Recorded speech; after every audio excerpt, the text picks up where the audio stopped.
시진핑이 그리는 중국의 길은 어디로 가는지, 급변하는 동북아 정세, 한국의 역할. 중국의 이번 인사를 보면서 언론에서는 시진핑의 신복, 시진핑의 칼 맞아요. 이런 사람을 다 했다 이렇게 맞아요. 생각하면 그 국가가 작동하는 방식들을 너무 단순하게 보는 것 같습니다. 중국과 미국이 이런 이데올로기적인 디커플링이 불가피해 보이고 그 이후의 단계는 안녕하세요. 2부 시작해 보겠습니다. 최근 국제 정세가 급변하고 있습니다. 중국 20차 당대에서 시진핑이 1인 집권 체제가 확정됐고요. 여기에 대해서 국제 각국은 중국 경제에 대한 불확성을 인식을 같이 하고 있습니다. 이런 사이에 최근에 미국 중간선거도 열렸고요. 또 지금 G20와 에펙 회의까지 열면서 각국의 행보가 미묘한 지금 움직임을 보이고 있습니다. 지금 중국과 미중 갈등을 중심으로 동북아에서의 지정학적 리스크가 높아지고 있고요. 또 여기에서 한국의 역할도 중요하고 또 어떤 대응을 하는지도 굉장히 지금 중요한 시점에 와 있습니다. 오늘 이런 주제를 중심으로 국내 최고의 중국 전문가 있습니다. 이희옥 정균관대 성균 중국연구소 소장님을 이 자리에 모셨습니다. 안녕하세요. 네, 반갑습니다. 네, 학교에서 뵙다가 이렇게 뵙게 되니 좀 어떻습니까? 네, 제가 반갑습니까? 네, 좀 어색하긴 예, 어색하죠. 합니다. 세미나에서 주로 뵙는데요. 오늘 이 자리에 모시게 돼서 영광입니다. 일단 주제를 두 가지로 갈 건데요. 일각에서는 시진핑이 1인 체제가 되면서 도대체 지금 시진핑 3년임이 시작을 됐지만 앞으로 시진핑의 중국은 어디로 가는지, 그래서 중국의 길에 대해서 많은 분들이 헷갈려하는 것 같습니다. 그래서 이쪽에 최고의 전문가시고 또 중국 쪽하고 관련 핵심 분들과 네트워크도 많으십니다. 그래서 시진핑이 그리는 중국의 길은 어디로 가는지 이 주제를 첫 번째로 같이 이야기 나눠보고 싶고요. 두 번째는 급변하는 동북아 정세, 동북아 정세에서 한국의 역할, 이 두 개를 가지고 같이 이야기 나눠보고 싶습니다. 첫 번째, 이번에 당대회가 끝났잖아요. 그래서 일단 처음으로 3년임을 지금 시작하는 상황이다 보니까 기존의 등소평이 과거 모태동 1인 체제 하에서의 이런 많은 문제점을 극복하기 위해서 만들어진 정치 지배 구조 질서가 다시 한번 이번에 또 새롭게 큰 변화가 온 상황인데요. 가장 정치적으로 전문가시잖아요. 이번에 어떻게 보셨습니까? 원래 이제 우리 네. 사회에서 좀 기대도 있었고 우려도 있었는데 네. 저는 뭐 예상대로 네. 나왔다 이렇게 생각을 했는데 사실 전문가들은 예측을 잘 못했거든요. 그렇죠. 그런데 AI가 예측한 것들이 거의 정확했던 것 같습니다. 네. AI라면 빅데이터. 네, 빅데이터, 머신러닝을 머신러닝 이용해서 네. 이제 지도자를 예측한 네. 모델들이 비교적 오히려 정확하게. 전문가들보다 훨씬 더 네. 정확하게 맞췄다고 하는 것은 네. 중국 정치가 지금 작동하는 방식들이 우리의 기대대로 움직이는 것이 아니라 중국이 새로운 이제 길을 좀 설계하고 있다 이렇게 볼 수가 있을 것 같고요.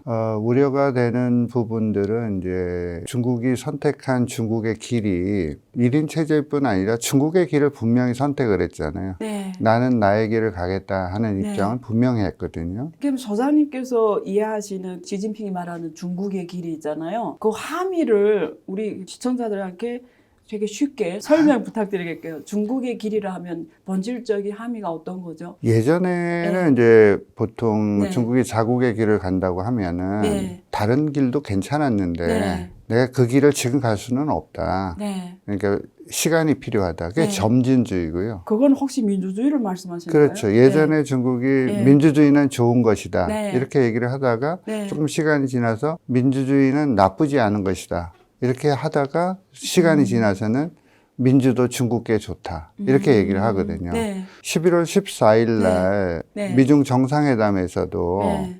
시진핑 주석이 민주, 그거 좋은 거다. 이렇게 네. 얘기를 했어요. 네. 네. 보편적 가치다. 네. 그렇지만 민주가 권위에 대항해서는 안 된다. 말하자면 중국이 가는 길들은 이제 나는 나의 길을 가겠다는 것을 분명히 했는데 미국은 민주주의의 길을 가고 나는 사회주의 길을 가겠다. 길은 다르지만 나중에 만날 수는 있지 않겠나. 이 네. 얘기를 하고 싶어 하는 것 같고요. 네. 그것을 위해서는 중국의 리더십이 강력한 리더십이 필요하고 지속 가능해야 한다. 그런 의미에서 이제 4년인 체제를 좀 정당화하는 논리로 작동하고 있다고 보여요. 그러면 뭐 중국 정치를 오랫동안 연구하셨잖아요. 중국 정치 내에서 민주주의 요소 같은 걸 어떤 사례로 설명 가능할까요? 그러니까 중국에서는 네, 이제 네. 뭐 민주라고 하면은 네. 주로 두 가지 축이 네, 있잖아요. 네, 하나는 인민민주, 그렇죠. 예. 또 하나는 협상민주. 예, 예, 이런 건데 맞습니다. 서양에서 얘기하는 협상은 예, 영어로 하면 deliberation, 뭐 수기하고 토론하는 건데 그렇죠. 중국에 하는 협상은 좀 다르죠. 네. 그러니까 여러 이제 사회단체들과의 네, 네. 이제 의견들을 좀 그렇죠. 수렴하고 하는 예. 그런 과정인데 예. 그 인민민주 바깥에 또 하나의 민주가 있는데 네. 그게 당내 민주주의예요. 네, 네, 네.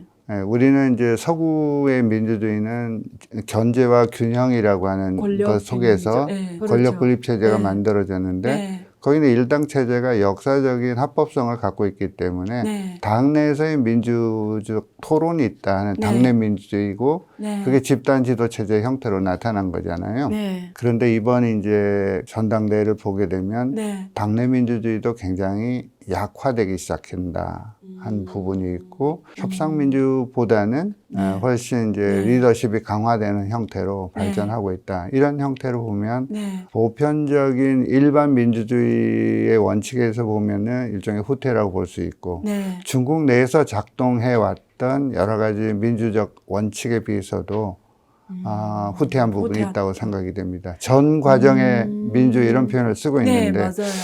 근데 그 전 과정의 민주를 하려 그러면 과거에는 대부분 업적에 의해서 자기를 정당화시켰거든요. 네, 네. 경제적인 업적을 그렇죠. 성과 쌓으면. 기반. 네.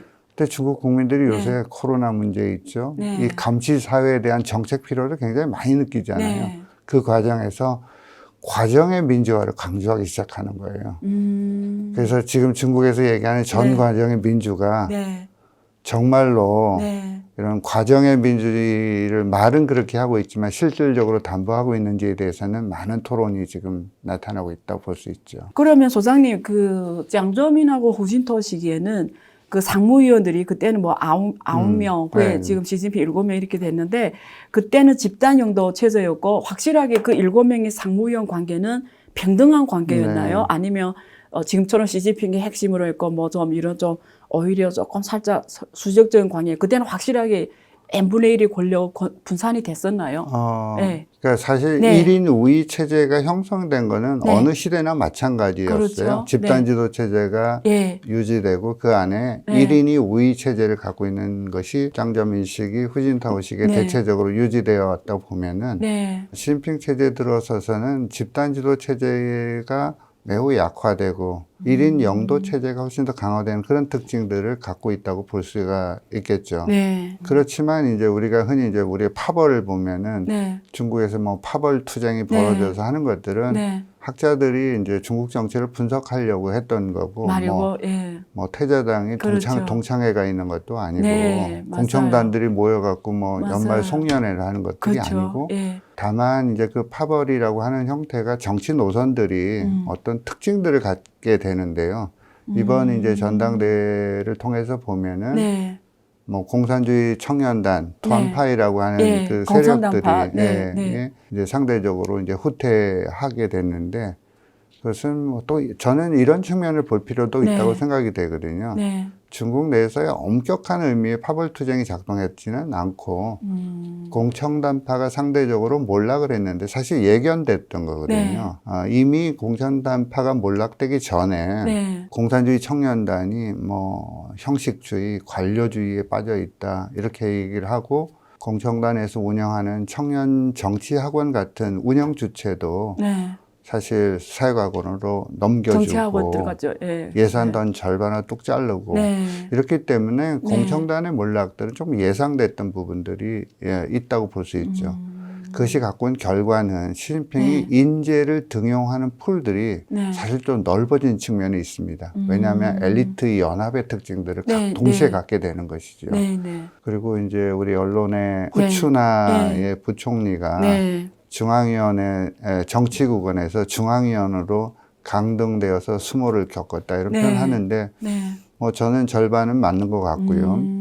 나머지 또 절반은 네. 중국의 관례가 많이 있지 않습니까? 네. 정치 국원을 네. 2번 연임하지 않는다 하는 게 있어요. 네. 3번 연임하지 않는 거죠. 네. 네. 그런 의미에 보면 또 굉장히 말이 되는 일찍 거고. 저기 했죠. 뭐 예를 들면 그 사례가 이번에 근데 뭐 시진핑은 3년임 하면서 시진핑은 이제 정치국 위원 3년임. 총석이 중앙위원회 총석이니까 네. 네. 왕양 같은 경우가 그래서 이번에 물러난 거거든요. 예. 그렇게 보면은 네. 중국 정치가 갖고 있는 아주 관례, 네. 관행 네. 또는 잠정 규칙 네. 이런 것들이 완전히 무너지지는 않았는데 그런 거 좀 보면 선택적으로 무너졌구나. 예, 네. 네. 그렇게 선택적으로 봐야 활용하고 있다. 있다. 법에 네. 있다 이런 얘기를 하지만 사실은 그냥 정치적인 논리가 작동한다고 볼 수가 있겠죠. 그러면 지금 이제 공천 단파 몰락을 말씀하셨는데요.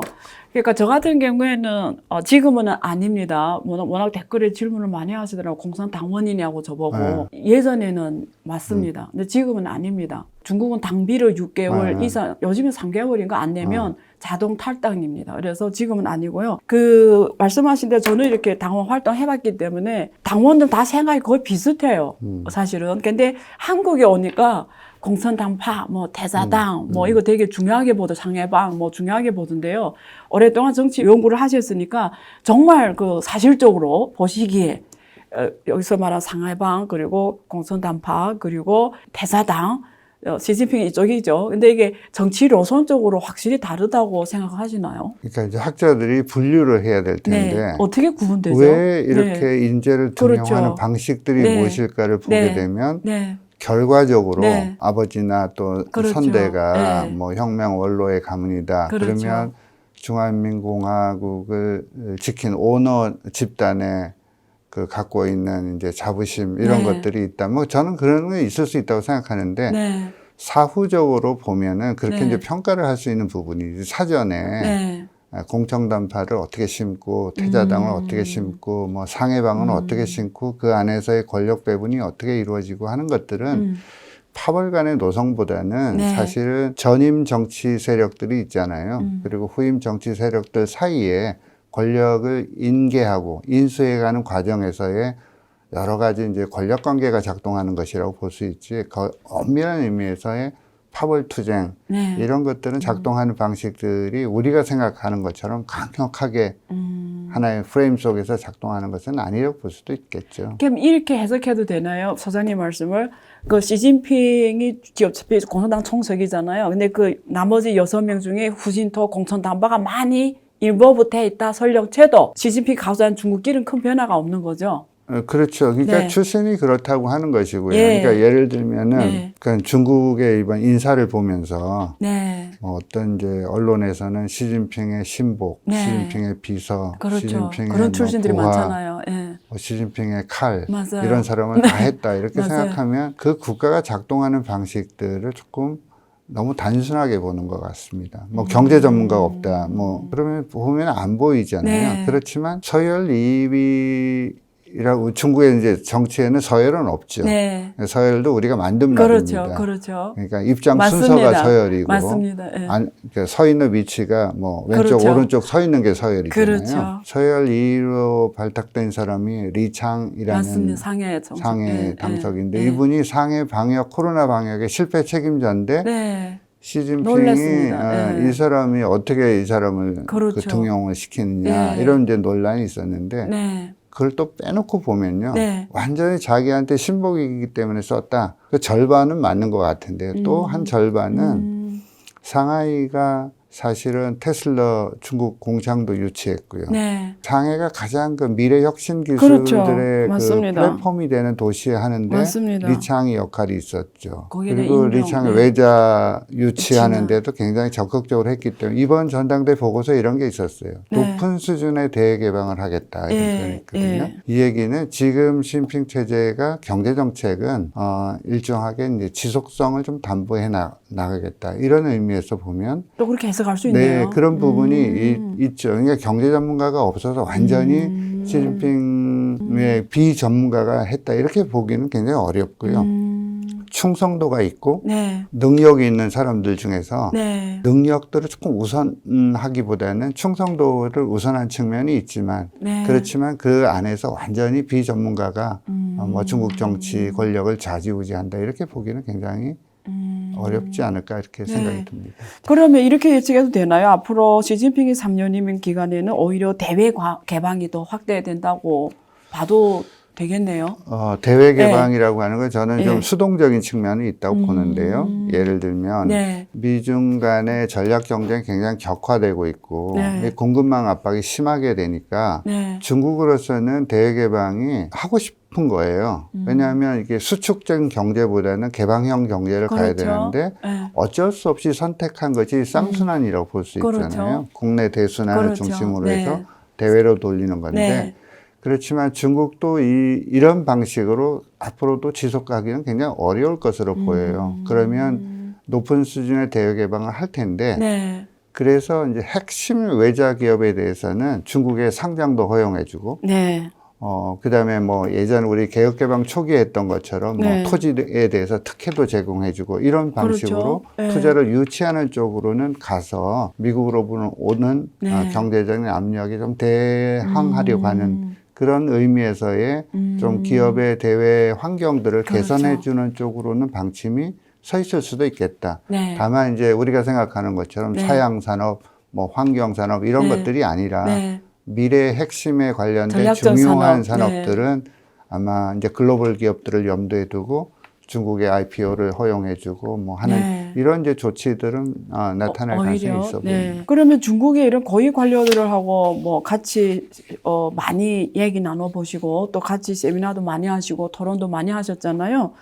그러면 저는 질문이 이런 질문 항상 하고 싶었거든요, 사실. 그러니까 동일한 급의 이런 한국 관료들과 동일한 급의 그 자리에 있는 중국 관료들을 어떤 면에서 다른 점을 느끼셨나요? 그래서 이제 네. 우리가 그게 인력을 양성하는 시스템의 문제와 관련돼 있는데요. 네. 우리 공무원들이 네. 연수를 받으면 네. 내가 크게 잘못한 것도 없는데 네. 왜 나를 저렇게 한직으로 보내 이렇게 생각하는데 어, 중국의 고위 관료들은 네. 뭐 예를 들면 네. 중앙당교에 연수를 받는다. 그렇죠. 그 영광으로 생각하고 네. 얼마나 연수 기간이 긴가에 따라서 이 사람의 정치적인 입지가 달라지죠. 입지가 높아지잖아요. 달라지잖아요. 한 번 연수를 받으면 높아지잖아요. 네. 네. 그래서 중국의 관료들은 자기가 부임하는 직위에 있어서 사전 교육을 받거든요. 네. 뭐 국장급 공무원이 됐다 하면은 네. 거기에 대해서 철저하게 국장급 교육을 받아요. 맞아요. 당교에 가서. 그 단교에서 이루어지죠. 네. 근데 우리 공무원들은 네. 뭐 한 1년 반 되면 다른 부서로 가잖아요. 네. 그러면서 그 경험이 축적되는 방식이 좀 다르고 네. 업무를 장악하는 능력들에 네. 있어서의 차이가 있죠. 사실 우리가 협상을 해보면 중국은 한 사람이 계속 10년째 협상이 나오는 사람이 있는데 네. 우리 협상단은 네. 7번, 8번 바꾸는 경우가 많이 있거든요. 맞아요. 우리 공무원 시스템하고 이제 중국 공무원 시스템들이 조금 차이가 있는 부분이고요. 그렇죠. 그런 의미에서 보면 우리 공무원들의 장점들은 굉장히 유연하고 네. 또 국제 감각이 네. 있고 또 상황을 빨리 파악하는 능력은 있고요. 중국의 공무원은 업무에 대한 파악력, 자기 업무에 대한 파악력은 굉장히 강해서 네. 굉장히 전문성이 있어 네. 보이는 거고요.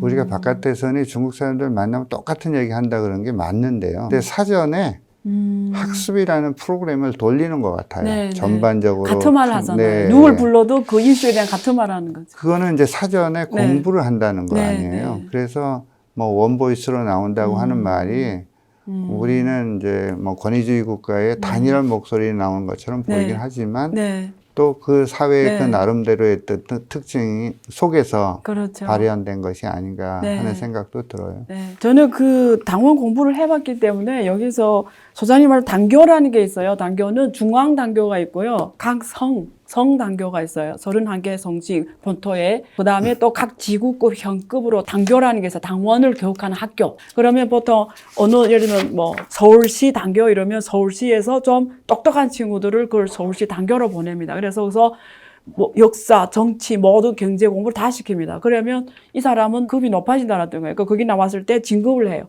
그럼 또 성에서 성단교를 보내요. 그러면 그 단교로 나오면 또 중앙 가요. 그럼 중앙에서 중앙 단교 갔다는 건 이미 중앙 정부 인물로 육성이 되는 거예요. 그래서 단교에서는 어떤 리더가 되기 위한 모든 공부를 다 합니다. 그래서 단결을 연수 보냈다라는 거는 이 사람은 진급한다는 거고 거기서 모든 교육을 다 합니다. 그래서 한국에서 어떤 국제 세미나 하면 중국의 전문가들 많이 불러오는데 늘 질문하는 게 있어요. 왜 누굴 불러도 똑같은 전망과 똑같은 얘기를 하냐. 그 기관 내에서 어떤 같은 공부를 하는 경우가 많기 때문에 또 그런 게 누굴 불러도 같은 말하가 좀 당혹스러워하는 경우가 있는데요. 그런 상황에서 발생하고다 이렇게 이해해 주시면 좋겠고요. 자, 그러면 그 시진핑 3년이면 이미 시작을 됐습니다. 그리고 시진핑 주석이 항상 하는 말이 지금은 100년이 대변혁의 시대다. 그래서 저는 여쭤보고 싶은데요. 요즘에 중국몽이라든지 뭐 그동안 했던 1대1로라든지 뭐 이런 얘기를 옛날 비해서 많이 안 한다는 느낌을 저는 받거든요. 어떤 변화가 있습니까? 그러니까 1대1로도 중국이 네. 1대1로가 그 국제사회에서 수용도가 굉장히 떨어진다는 거를 의식하고 있는 것 같기는 해요. 작고 아름다운 프로젝트 이런 얘기를 네. 많이 하거든요. 네. 그러니까 1대1로도 예. 큰 거대 담론보다는 손에 잡히는 성과를 만들어야 된다 이런 얘기를 하는 부분이 조금 있는 것 같고요. 그러니까 이제 3년임 체제에 대해서 이제 담론을 지금 정비하는 과정에 있다고 생각이 되거든요. 그게 네. 나온 게 이제 중국식 현대화라는 맞습니다. 것이고, 예. 그리고 이 현대화라는 담론을 만드는 거는 과거에 이제 사회주의 현대라는 개념을 썼거든요. 네. 쓰지 않고 현대화도 미국식 현대화가 있고 중국식 현대화가 네. 있다. 예. 미국의 현대화를 보니까 예. 그게 뭐 파퓰리즘도 심하고 양극화도 심해되고 미국식 근대화가 따라 나서야 될 길이 아니라고 생각을 한 것 같아요. 네. 그리고 나서 사회주의 현대화보다는 훨씬 넓은 개념의 중국식 현대화라는 개념을 사용을 하고 네. 이걸 가지고 앞으로 이제 시진핑의 국가 전략 방향을 설계해 나갈 네. 가능성이 큰데 네. 중국에서의 현대화라는 개념은 그래서 굉장히 중요한 것 같아요. 네. 우리가 2020년까지 뭐 전면적 소강사회 먹고 살고 좀 여유가 있는 그 상태를 달성을 했다고 이미 선언을 했고 네. 건국 100년이 2049년도니까 그 무렵까지 사회주의 현대화 강국을 건설하겠다고 네. 얘기를 했잖아요. 네. 그때도 현대화 강국이죠. 예. 너무 기간이 기니까 중간에 툭 하나 잘랐어요. 예. 2035년도까지 네. 네. 기본적으로 사회주의 현대화 현대화를 국가를 건설하는 예. 그 시기. 예. 그래서 그 현대화라고 하는 것이 굉장히 핵심적인 화두고 시진핑 네. 3년임 시대는 이러한 장기적인 국가 목표의 설계를 어떤 방식으로 추진할 것인가 하는 핵심이 바로 중국식 현대화인데 그 안에는 이게 경제적인 개념만 있는 것은 아니고 네. 뭐 경제, 정치, 외교, 뭐 평화의 발전을 맞습니다. 기획하겠다는 네. 것이 굉장히 포괄된 네. 장기 국가 프로젝트의 하나의 방법론으로서 중국식 현대화를 좀 제시를 하고 그거를 누가 제시했을까 이렇게 생각해 보니까 생각의 힘이 세계를 지배한다고 네. 생각해서 네. 왕후닝이라는 사람이 네. 그런데 저는 그분의 역할들이 거기서 머무는 것이 아니라 이번 입차 당대 보고서를 보면 제일 많이 강조했던 것이 안전이라는 문제입니다. 네. 시진핑 주석이 직책이 너무 많잖아요. 네. 저도 맞아요. 쉬다가 포기했는데 맞아요. 네. 우리 이제 NSC와 같은 네. 뭐 맞아요. 국가안전위원회가 있죠. 서저 정치라고 해서 네. 서저 많잖아요. 네. 거기 팀장을 시진핑이 한 몇 개 안 하면 되는데 얘네하고 달리 다 경제, 정치, 문화, 네. 뭐 통일 다 하잖아. 네. 인터넷까지. 예. 그 영도 소조라는 예. 말을 예전에 예. 쓰다가 지금 안 영도 쓰더라고요. 소조를 예. 일부는 쓰고 일부는 제도화시켜서 맞습니다. 위원회라는 위원회라고 걸 하더라고요. 했는데 국가안전위원회가 그런 것이거든요. 맞습니다. 그 변했어요. 주임을 시진핑이 했는데 맞아요. 그 실무 역할을 누가 했느냐면 예. 왕후닝이 했어요.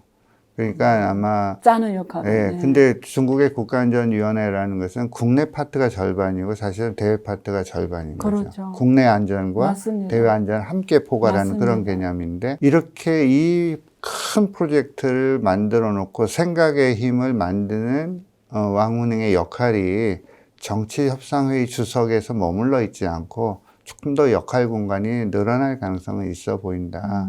그래서 국가안전위원회에서 왕후닝의 역할들도 예상이 된다. 제가 이렇게 조금 모험적으로 말씀드리는 이유는 하버드 대학에서 얼마 전에 페어뱅크 연구소에서 인포그래픽을 쭉 만들었는데요. 네. 그걸 많은 세계 사람들이 보잖아요. 네. 나온 지 한 일주일 만에 틀린 게 너무 많더라고요. 네. 그러니까 중국 정치가 예측이 잘 안 된다. 네. 그리고 관례가 깨진 상태에서의 중국 정치가 앞으로 어떻게 전개될 것인가를 예측하는 것이 굉장히 어려움이 생긴 문제입니다. 그럼에도 네. 불구하고 추세로 보면 뭐 이러이러한 사람들의 역할 공간이 늘어날 것인가 아닌가 하는 것들은 저희가 전망의 차원에서는 한번 해볼 수 있다고 생각합니다. 방금 말씀 중에 이번 당대회 보고서에 가장 많이 나온 단어가 안전이라고 하셨잖아요. 그 말은 반대로 말하면 굉장히 불안, 네. 안전하지 않다라는 걸 느꼈기 때문에 네. 안전을 많이 네. 얘기하고 있을 거 아니에요. 그러면 시진핑 지도부가 지금 느끼는 중국의 가장 불안적인 건 어떤 것들이 있을까요? 예, 우리가 마오쩌둥 시기에 보면은 네. 중국 정책을 쭉 추세로 관찰해 보면요. 네. 위기를 강조하고 자기의 정치적인 정당성, 합법성들을 강화하는 이런 흐름이 예, 있거든요. 예. 마오쩌둥 시기에 보면 정치적 위기를 강조했어요. 예. 그래서 우리가 문화대혁명이라는 걸 통해 갖고 그렇죠. 정치의 위기를 네. 극복하고 그걸 통해서 자기의 권력을 강화했거든요. 네. 덩샤오핑 시기는 보면 경제 위기를 강조했잖아요. 그러니까 모순이라고 하는 것들도 낙후된 생산력과 모순과. 인민 수요의 예. 모순이잖아요. 맞아요. 그러다 보니까 덩샤오핑은 그거를 경제 위기를 가지고 자기 정치적 기반을 강화하는 쪽으로 작동을 했는데요. 네. 시진핑 시기에 오면은 어떤 위기를 통해서 나의 정치적 정당성을 강화할 것인가를 봤는데 그 위기가 글로벌 위기예요. 미중 간의 전략 경쟁이 심화되죠. 또 우크라이나 전쟁과 같은 지정학적 리스크가 커지죠. 경제 안보 이슈가 계속적으로 부각되죠. 코로나, 기후변화와 같은 비전통적인 안보 문제가 있죠. 이 위기를 가지고 내가 어떤 식의 권력을 강화하고 이것을 가지고 미래 중국을 건설할 것인가 하는 고민들을 했던 것 같아요. 그래서 이번 전당대회 전에 제일 많이 강조됐던 네. 것 중에 하나가 100년 대변국이란 맞습니다. 말이죠. 예. 이 위기가 일시적으로 온 것이 아니라 100년 만에 찾아온 위기다. 오케이. 한 번도 경험하지 못한. 그렇기 때문에 이 위기를 극복하는 것은 강한 중국이 필요하고 오케이. 강력한 리더십이 필요하고 네. 거기에 맞는 권력 구조가 재편될 필요가 있다고 하면서 시진핑의 권력을 강화시키는 그런 이제 장치가 네. 작동하고 있는 것으로 보여져요. 그러면 소장님 보시기에 중국식 현대화를 앞으로 할 거 아니에요. 그러면 이게 하는 과정이 커질수록 더 깊이 갈수록 중국이란 나라가 글로벌에서 처한 환경이 점점 그 위기 상황이 해결 방안이 안 된다고 네. 하셨으니까 오히려 좀 안 좋아질 확률이 더 크다고 제가 지금 이해가 됐는데, 그러면 중국식 현대화가 더 이루어질수록 글로벌 이런 밸류체인에서 중국이 포지션 혹은 네. 중국의 영향력 이게 약화가 될까요? 아니면 커질까요? 중국 경제도 이제 네. 성장 잠재력의 문제인데요. 네. 과거 같은 성장 잠재력을 지속적으로 유지하기는 상당히 어려워서 그렇죠. 중국 경제가 네. 예전에 중국 경제가 뭐 소프트 랜딩, 뭐 하드 랜딩이 있었고 롱 랜딩이라는 게 있었잖아요. 맞아요. 쭉 네. 와서 떨어지지 않은 상태로 이게 굉장히 불안한 거거든요. 네. 그래서 중국이 지금 소프트 랜딩을 선택하고 있는 것 같아요. 네. 그리고 이제 그 경제 환경이 과거 같은 이제 고도 성장 같은 양적 성장은 이제 끝이 났고 질적 성장을 해야 되는데 네. 그럼에도 불구하고 이게 글로벌 경제에 편입되는 방식들이 중국이 좀 다르잖아요. 미국은 지금 뭐 금리를 높이고 네. 긴축을 하는데 네. 중국은 그렇게 해 나가면 네. 미국 경제에 연동된 중국 경제가 굉장히 위기에 닥칠 가능성이 크니까 다른 길을 지금 선택하고 네. 있잖아요. 그렇기 때문에 소프트 랜딩을 하고 싶지만 외부 환경이 그걸 굉장히 받쳐주지 않은 것들도 있기 때문에 상당히 많은 도전이 있으리라고 생각이 됩니다. 그렇지만 이제 중국이 세계 최대 시장이고 세계 최대 뭐 프리미엄 시장으로 등장을 했고 네. 세계 경제에서 차지하는 제조업 비중도 한 29% 정도 네. 되거든요. 네. 근데 그거는 사실 일시적으로 소진될 수 있는 것은 아니라고 보여집니다. 미국 기업들도 요새 차이나런 얘기를 많이 하잖아요. 네. 그럼에도 불구하고 빠져나가고는 싶은데 네. 빠져나가서 대체 시장을 찾기 그냥 어려워요. 그렇죠. 애플 같은 회사가 내 공급망을 한 20% 줄이는데 드는 시간이 한 8년 정도가 걸린다 그래요. 네. 그러면 이게 완전한 디커플링은 사실 불가능하잖아요. 그렇기 때문에 중국도 보면 이 완전한 디커플링은 작동하지 않을 거다. 그렇지만 최대한 버티면서 이 참호를 파고 네. 지구전적으로 이 문제를 극복해 나가려고 하는 것이 미래산업 전략으로 지금 나타나고 있다고 생각이 듭니다. 네. 그럼 이어서 그 소장님은 외교부 이런 위원회 역할도 많이 하시니까요. 이번에 한 아시안 정상회의에서 윤 대통령이 사실 한국 버전의 인도 태평양 전략 이런 걸 처음으로 지금 공개했는데요. 문재인 정부 때는 아시안 굉장히 강조를 했잖아요. 좀 다른 양상이 보이는데요. 어떻게 읽고 계세요? 앞으로 중국이 이렇게 중국식 현대화로 가는 길에 있어서 그동안 한국과 중국 경제의 이 상호 의존도가 굉장히 높았잖아요. 네네. 그러면 미래는 중국식 현대화 길로 가는 상황에서 윤 대통령의 이런 전략적 구상이 통할 것 같습니까? 이번 이제 G20 네. 뭐에 가서 인도 태평양 전략의 한국판을 지금 네. 만들었는데 네. 아직 완성된 것은 아닌 것으로 보이고요. 네. 일단 이제 국제 무대에서 한국의 방향성들을 설명한 것으로 보입니다. 네. 아마 정부 정책 중의 목표는 과거에 이제 전략적 모호성보다는 전략적 명확성을 선택을 하고 뭐 가치 외교 이런 것을 포함하는 뭐 글로벌 중추국가로서 하는 새로운 이제 외교를 제시한 것으로 보였는데요. 미국과 일본의 수용도는 비교적 높을 거라고 생각이 되지만 중국은 오랫동안 인도 태평양 전략에 대해서 굉장히 부정적인 인식을 네. 갖고 있었잖아요. 네. 그래서 주로 아시아 태평양 전략을 해왔고 그렇죠. 그리고 최근에 뭐 인도 태평양 경제 프레임워크라든지 수동적이지만 굉장히 반대 입장들을 분명 네. 해왔기 때문에 네. 이것은 이제 조율하는 과정에 외교적인 이제 협상들도 필요하고 설명을 하고 수용하는 이 과정에 여러 가지 절차가 필요하다고 생각이 되고요. 네. 지금 단계에서 중국이 한국판 인도 태평양 전략을 흔쾌히 수용해서 네. 이게 미래로 나아가자 하는 그런 방식으로 작동하기는 어렵지 않겠나 이렇게 보여집니다. 미중이 갈등을 하니까 한국은 전 세계에서 FTA를 제일 많이 체결한 국가잖아요. 네. 58개 국가로서 FTA 플랫폼 국가라고 봐도 무난하거든요. 한국은. 어차피 중국하고 미국이 과거에 직접적으로 했던 것들이 그게 순탄치 않을 경우에는 중국 기업들이 지금 제일 원하는 게 세계로 나가는 거거든요. 그러면서 세계 시장에서 경쟁을 더 키우는 몸집을 키우는 게 중국 기업들이 제일 원하는 거거든요. 또 어차피 말씀하신 대로 전 세계는 중국을 완전히 이렇게 할 중국화하는 게 거의 현실적으로 불가능하다고 보기 때문에 미국도 어떤 형식으로든지 중국과의 관계를 계속 해나갈 수밖에 없다고 저는 보거든요. 그런 면에서 한국이 어떤 그 FTA 플랫폼으로서 역할이 굉장히 저는 커질 거라고 보거든요. 제가 이 얘기를 한 거는 코스피 과거 200 옵션 거래할 때 한국이 코스피 200 옵션 거래량이 세계 1위였습니다. 근데 그 세계 1위 한 이유가 있거든요. 그래서 그때 한국이 세계 파생 금융 허브 얘기를 들을 정도로 굉장히 컸는데 글로벌에서 차이나 리스크 헤지를 중국 자본시장 개방이 안 되니까 못하니까 한국의 금융시장을 이용해서 그 차이나 헤지 전략을 펼친 겁니다. 그래서 중국 경제에 대한 차이나 헤지를 한국 금융시장을 이용해서 했거든요. 그래서 한국 금융시장이 세계에서 파생 금융 허브가 될 수 있었던 거거든요. 저는 그걸 경험한 사람이기 때문에 그 얘기를 했는데 댓글에 대부분 어떻게 썼냐면 중국 기업 한국 와도 싫다. 원하지 않는다. 그리고 또 한국은 뭐 중국이 속고로 또 만들려고 선전하는 거냐. 예를 들면 이런 글이 엄청 달려요. 그리고 또 합리적인 사람들은 결국 그게 장기적으로는 한국에 뭐 어쩌고저쩌고 이런 부정적인 얘기를 많이 해요. 중국 전문가로서 제가 이야기한 이 부분에 대해서 어떻게 생각하는지 제가 개인적으로 여쭤보고 싶었거든요. 네. 한국이 앞으로 우리가 네. 통상국가잖아요. 네. 기본적으로 우리가 축소균형이라고 하면은 미국이 반대하는 거는 안 한다. 네. 중국이 반대하는 것도 안 한다. 그러면 그 교집합이 굉장히 좁습니다. 네. 그러면 우리가 선택지가 굉장히 없거든요. 네. 근데 우리가 지금 통상국가고 개방국가라고 하면은 확대 균형을 해야 돼요. 네.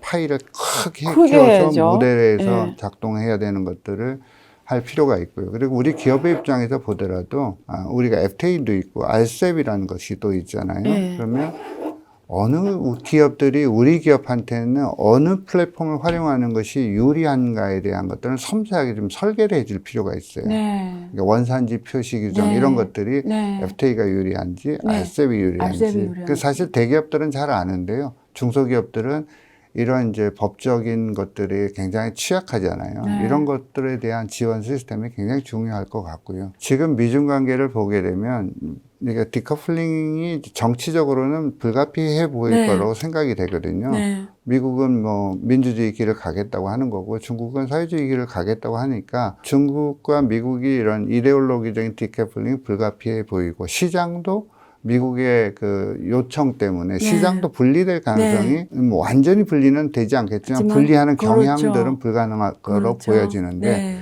그 이후의 단계는 중국도 우리 기업한테 중국의 표준에 맞는 상품을 요구할 가능성이 맞습니다. 있어요. 맞습니다. 왜냐하면 네. 왜 미국의 표준에만 맞춰서 장사를 하느냐. 우리는 우리의 표준을 네. 지켜달라고 네. 했을 때 기업한테 대한 부담이 굉장히 크다고 네. 생각이 되거든요. 네. 그런 것들도 사전에 대비해야 되고 사실 네. 이런 미중 전략 경쟁 시대를 살아가는 데 있어서 그렇게 간단한 것이 아니라 매우 복합적인 방정식을 풀어야 하고 정부와 기업, 학계 이런 것들에 대한 이제 협업 체제를 통해서 네. 어떤 식으로 대비하는 것이 우리 국가 이익을 극대화시키는지 하는 것들을 조금 한번 갈래를 잡을 때가 지금 시기가 네. 그런 때가 됐다 이렇게 생각이 됩니다. 끝으로 뭐 못다 하신 혹시 하고 강조하고 싶은 게 있으신가요? 마지막으로. 네. 뭐 제가 뭐 특별히 그 강조할 것은 아닌데 네. 중국이 복잡한 나라다. 복잡한 나라를 단순하게 보게 되면 우리 국가에게 굉장히 현저하게 침해가 된다 하는 문제가 있고 네. 중국을 너무 이념화시켜서 접근해서는 네. 굉장히 우리 국가에게 손실이 굉장히 생기기 때문에 섬세하게 보고 네. 장기적으로 우리가 어떻게 국가 전략을 수립하고 살아가야 될 때 중국을 어떤 식으로 위상을 만드느냐 하는 것은 우리의 과제거든요. 과거는 우리가 중국을 어떻게 볼 것인가 이렇게 많이 봤어요. 네. 근데 지금은 중국은 우리에게 무엇인가 하는 것을 보고 앞으로 중국은 우리에게 무엇이어야 하는가 하는 굉장히 전략적 그림 속에서 네. 중국을 정확하게 위치시키는 것이 중요하다고 생각이 됩니다. 네, 감사합니다. 오늘 이희옥 성균관대 성균중국연구소 소장님과 급격하게 변화하는 국제 정세 속에서 시진핑의 중국식 현대화 길이란 무엇인지 그리고 또 한국이 여기서 어떤 전략적 방안을 갖고 가야 되는지 이야기를 나눠봤고요. 개인적으로 저는 이런 말로 정리하고 싶습니다. 전략적, 전술적으로 모두 중요하고요. 전략적으로는 확대 균형의 전략에 맞춰져야 될 것 같고요.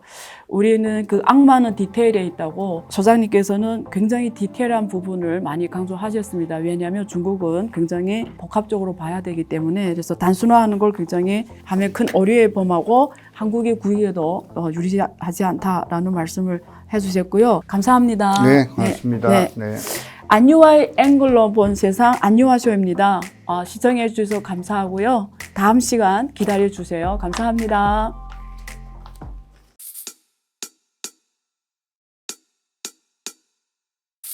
지금은 현명한 지혜가 필요한 시점입니다. 딱 10분만 투자하세요.